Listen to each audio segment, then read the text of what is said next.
BJP ने लोकसभा चुनाव के लिए यूपी की 51 सीटों पर उम्मीदवारों का ऐलान तो कर दिया, जिसमें बीजेपी ने पूर्वी यूपी यानी गोरखपुर बस्ती मंडल में मौजूदा सांसदों पर फिर से भरोसा जताया।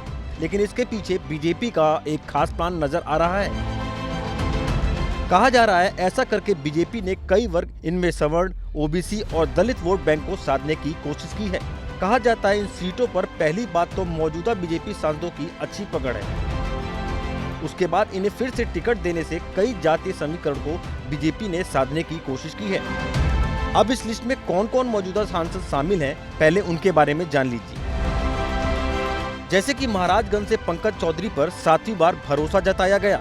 डुमरियागंज से सांसद जगदम्बिका पाल, बस्ती से सांसद हरीश द्विवेदी, सलेमपुर से रविंद्र कुशवाहा, ये भी अपने क्षेत्र में तीसरी बार हैट्रिक लगाने की तैयारी में हैं। गोरखपुर से फिर रवि किशन, कुशीनगर से फिर विजय कुमार दुबे, बांसगांव से फिर कमलेश पासवान और संत कबीर नगर से डॉक्टर प्रवीण निषाद। जाहिर है ये सभी सांसद अपने अपने जाति के बड़े नेताओं में भी शुमार हैं। इसलिए अगर बीजेपी इनकी सीटों पर फेरबदल करती तो कई वर्गों का वोट हाथ से निकल सकता था।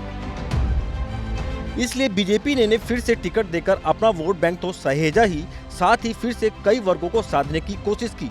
इसी क्रम में अब इस बार बीजेपी सपा के वोट बैंक पर भी सेंधमारी कर रही है, यादव महाकुंभ करके, जिसका जिम्मा मध्य प्रदेश के मुख्यमंत्री मोहन यादव को दी गई है। इस तरह से जातीय समीकरण को साधते हुए बीजेपी प्रत्याशियों का चयन कर रही है।